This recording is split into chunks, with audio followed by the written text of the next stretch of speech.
नमस्कार विद्यार्थियों, मैं doctor Ajay Kumar Meena, assistant professor department of chemistry, government college Tonk. जैसा कि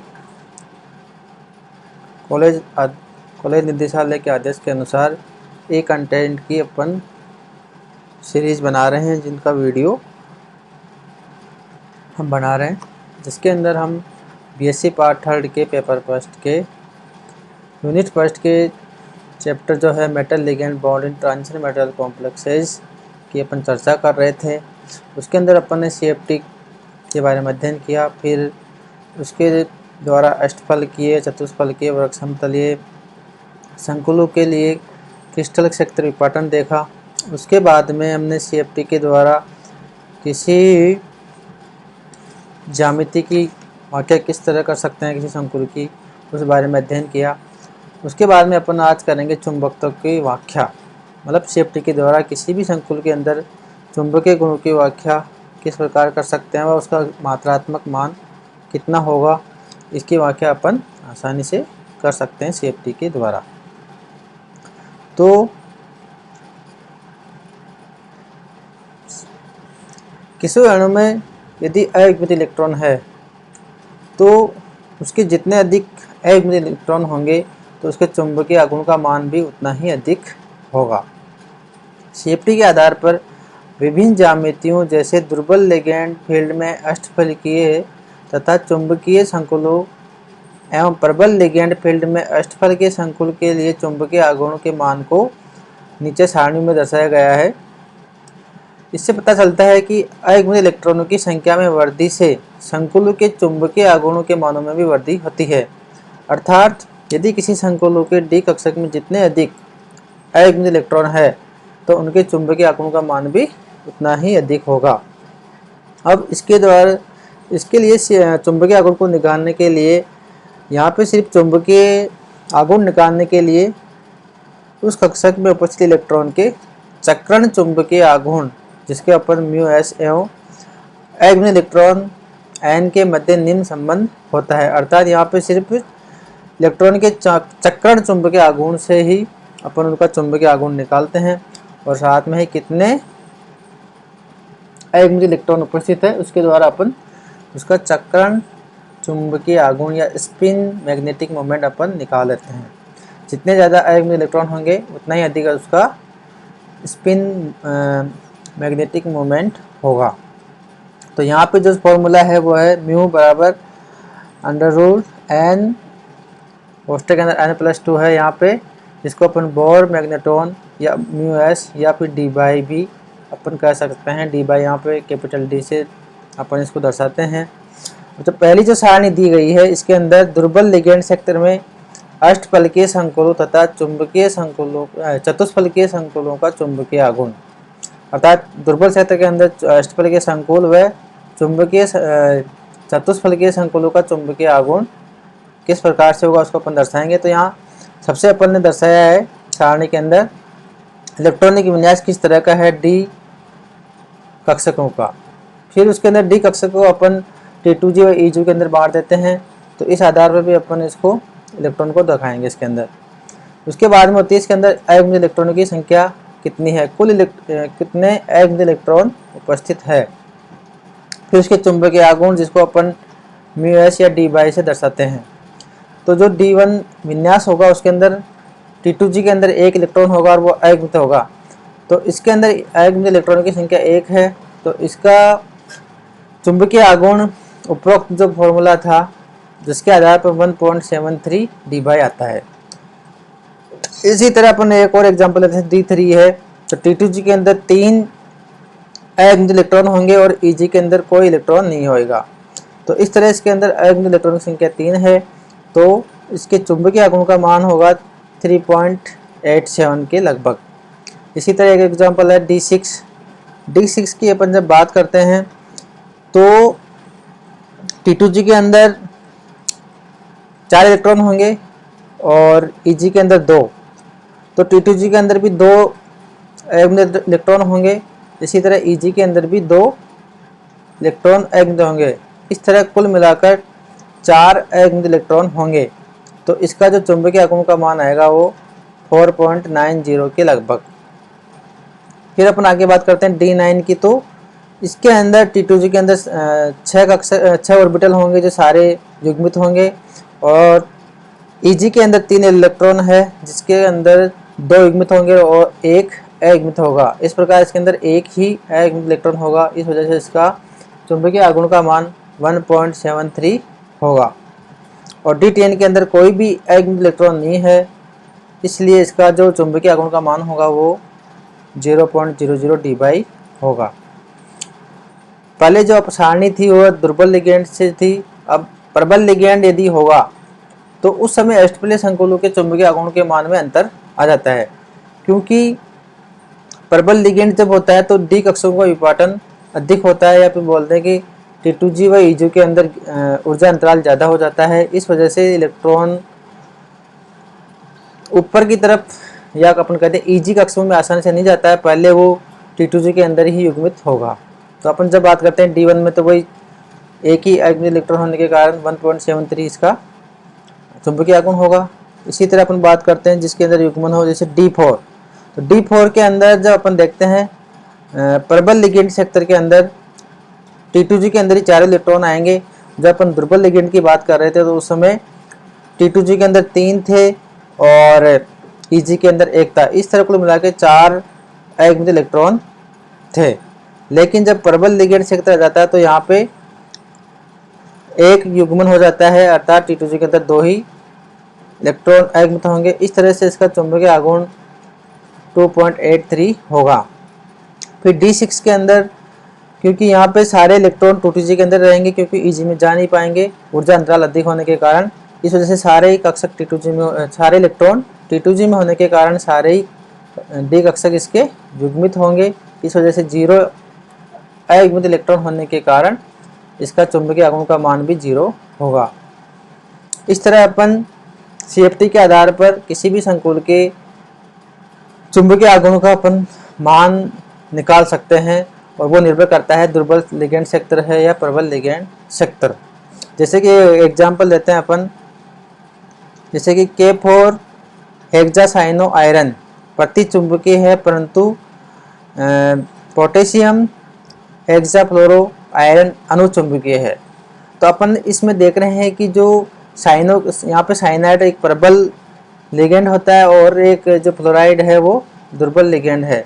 तो इसी वजह से इनकी जो चुंबकीय प्रकृति को ये प्रभावित करते हैं। जैसे अपन बात करते हैं, इसका उत्तर होगा साइनाइड एक प्रबल लिगेंड है, अतः डी कक्षों के विपाटन में आयरन 2+ आयन के डी कक्ष विन्यास के 6 इलेक्ट्रॉनों का युग्मन होकर T2G 6 और EG 0 हो जाएगा, अर्थात इसके पास में एक भी अयुग्मित इलेक्ट्रॉन नहीं है। अतः संकुल प्रति चुंबकीय होगा। कोई भी संकुल तभी चुंबकीय गुण दर्शाता है जब उसके अंदर कोई अयुग्मित इलेक्ट्रॉन हो। तो इसके अंदर कोई भी अयुग्मित इलेक्ट्रॉन नहीं है, इस वजह से ये प्रति चुंबकीय होगा। इसके विपरीत फ्लोराइड के दुर्बल लिगेंड होने के कारण D6 विन्यास के 6 इलेक्ट्रॉनों का युग्मन नहीं हो पाता, और 6 अयुग्मित इलेक्ट्रॉनों में से T2G के अंदर 4 रहेंगे और EG के अंदर 2, जिसके कारण पोटेशियम हेक्साफ्लोरो आयरन अनुचुंबकीय होता है। तो इसके अंदर टोटल 4 अयुग्मित इलेक्ट्रॉन होंगे। इस वजह से इसका आघूर्ण भी लगभग 4 के हिसाब से वही 4 पॉइंट समथिंग आएगा, 4.90 के लगभग। तो इस तरह अपन CFT के आधार पर किसी भी संकुल के प्रति चुंबकीय अनुचुंबकीय होने का कारण अपन आसान से बता सकते हैं। फिर उसके बाद में अपन CFT के आधार पर यौगिकों के रंगों की व्याख्या करेंगे। तो यदि कोई पदार्थ के अणु, परमाणु या आयन परमाणु प्रकाश के दर्शक सेक्टर से ऊर्जा का अवशोषण करते हैं, तो उस पदार्थ से लौटा हुआ प्रकाश जो हमारी आंखों तक पहुंचता है उससे ही पदार्थ रंगीन नजर आता है। या फिर अपन को बोलते हैं कि यदि कोई पदार्थ को जब अपन ऊर्जा देते हैं तो यदि वो विजिबल रेंज से ऊर्जा का अवशोषण करता है तो उसकी अनुपूरक रंग अपने को दिखाई देता है। संक्रमण धातु के संकुलों के रंग प्रमुख रूप से 2 कारणों से होता है, जो CFT के आधार पर आसानी से समझा जा सकता है, जिसमें पहला कारण है DD संक्रमण और आवेश स्थानांतरण स्पेक्ट्रा। तो सबसे पहले अपन देखेंगे DD संक्रमण। अपन जानते हैं कि सीएफटी के अनुसार जब डी कक्षों को विपाटन होता है तो वो T2G व EG के अंदर बढ़ जाते हैं। यदि कोई इलेक्ट्रॉन T2G में उपस्थित है और जब अपन उसको ऊर्जा देते हैं तो वो उत्तेजित होकर EG में जाता है, तो वो यदि दृश्य क्षेत्र से या विजिबल रेंज से ऊर्जा ग्रहण करता है तो वो संकुल रंगीन दिखाई देगा। तो देखिए इसके अंदर डी कक्षों का विभाजन होता है तो जिससे डी कक्षक EG कक्षक उच्च ऊर्जा वाले हो जाते हैं, जबकि T2G कक्षक निम्न ऊर्जा वाले हो जाते हैं। इस प्रकार डी कक्षकों की ऊर्जा में अंतर आ जाता है। ऐसी स्थिति में यदि कोई इलेक्ट्रॉन निम्न ऊर्जा स्तर वाले T2G कक्षक से उच्च ऊर्जा स्तर वाले EG कक्षक में जाता है तो वह दृश्य क्षेत्र से ऊर्जा का अवशोषण करता है, जिससे वह संकुल रंगीन दिखाई देगा। जैसे यहाँ पे एक उदाहरण है, हेक्सा एक्वा टाइटेनियम 3+ संकुल गहरे बैंगनी रंग का होता है क्योंकि इसमें DD संक्रमण होता है। इसमें टाइटेनियम +3 ऑक्सीकरण अवस्था व इलेक्ट्रॉनिक विन्यास D1 होता है। अष्टफलकीय संकुल के निर्माण के लिए लिगेंड जल के, यहाँ पे लिगेंड है जल का अणु, 6 अणु बंद बनाते हैं। ऐसी स्थिति में EG कक्षक उच्च ऊर्जा स्तर व T2G निम्न ऊर्जा स्तर के हो जाते हैं। अतः इसका इलेक्ट्रॉनिक विन्यास T2G1 व EG0 होगा। इसमें T2G व EG कक्षकों के मध्य का अंतर स्तर डेल 0 का मान डेल, यहाँ पे डेल 0 ना कर डेल O बोलेंगे, का मान 4 × 10⁻⁻12 अर्ग के बराबर होता है, जो कि 500 नैनोमीटर तरंग दैर्ध्य के हरे प्रकाश की ऊर्जा है। अर्थात यदि इस प्रकार को श्वेत प्रकाश में देखा जाए तो हरे रंग का अवशोषण करके इसका T2G इलेक्ट्रॉन EG कक्षक में चला जाता है। अतः इससे परावर्तित हुए प्रकाश में यह बैंगनी रंग का दिखाई देता है। अतः इलेक्ट्रॉन हरे रंग की जो प्रकाश ऊर्जा को ग्रहण कर रहा है लेकिन उसका पूरक रंग अपने को दिखाई देगा, तो यहाँ पे ये बैंगनी रंग का दिखाई देता है। इस प्रकार इलेक्ट्रॉनों के संक्रमण को DD संक्रमण कहते हैं। जो यहाँ दिखाया गया है, टाइटेनियम 3+ आयनों के समान ऊर्जा वाले पांचों डी कक्षक जब 6 लिगेंड आएंगे तो इनका विपाटन हो जाएगा T2G और EG के अंदर। T2G यहाँ पे निम्न ऊर्जा वाले हैं और EG यहाँ पे उच्च ऊर्जा वाले। प्रकाश की अनुपस्थिति में T2G के अंदर 1 इलेक्ट्रॉन होगा और EG के अंदर 0। जब प्रकाश या ऊर्जा देंगे तो T2G से 1 इलेक्ट्रॉन उत्तेजित होकर EG के अंदर चला जाएगा। इस वजह से ये अपने को रंग इसका संकुल रंगीन दिखाई देता है। यदि लिगेंड समान हो और अणु की ज्यामिति भी वही हो तो Dn तथा D10-n विन्यास वाले आयनों अर्थात समान अयुग्मित इलेक्ट्रॉनों वाले आयनों का रंग करीब करीब समान ही रहता है। D0 और D10 विन्यास वाले आयन सामान्यतः रंगीन होते हैं क्योंकि इन दोनों की स्थितियों में DD संक्रमण की संभावना नहीं होती है। फिर दूसरा कारण होता है रंग का, वह है आवेश स्थानांतरण स्पेक्ट्रा। कभी कभी यदि आवेश का स्थानांतरण लिगेंड से धातु की तरफ या धातु से लिगेंड की तरफ होता तो भी संकुल रंगीन दिखाई देता है। इलेक्ट्रॉनों का एक आणविक कक्षक से दूसरे आणविक कक्षकों में स्थानांतरण। धातु आयन तथा लिगेंड अणु या आयनों के आणविक कक्षकों के मध्य भी इलेक्ट्रॉनों का संक्रमण हो सकता है। इस संक्रमण में भी इलेक्ट्रॉन प्रकाश के दृश्य क्षेत्र से ऊर्जा का अवशोषण करते हैं, अतः यौगिक रंगीन दिखते हैं। DD संक्रमण की तुलना में आवेश स्थानांतरण से उत्पन्न रंग अधिक गहरे होते हैं, अर्थात जो चार्ज ट्रांसफर स्पेक्ट्रा होता है उसके द्वारा उत्पन्न रंग अधिक गहरे होते हैं DD संक्रमण की अपेक्षा। तो यहाँ पे देखिए कुछ एग्जाम्पल दे रखे हैं आयन पर आवेश व रंग में संबंध। अब यहाँ पे देखो टाइटेनियम 4+, इसकी ऑक्सीकरण अवस्था है अर्थात इसके डी कक्षा के अंदर कोई इलेक्ट्रॉन नहीं है, फिर भी ये यहाँ पे रंगीन दिखाया गया है। जब अपन बात करते हैं वेनेडियम 5+ की, इसके इलेक्ट्रॉनिक विन्यास में जब अपन बात करते हैं तो D0 होगा अर्थात कोई अयुग्मित इलेक्ट्रॉन नहीं है, फिर भी ये रंगीन दिखाई देता है, जिसका रंग होता है नारंगी पीला, और जिसका कारण अपन दे सकते हैं वही चार्ज ट्रांसफर स्पेक्ट्रा।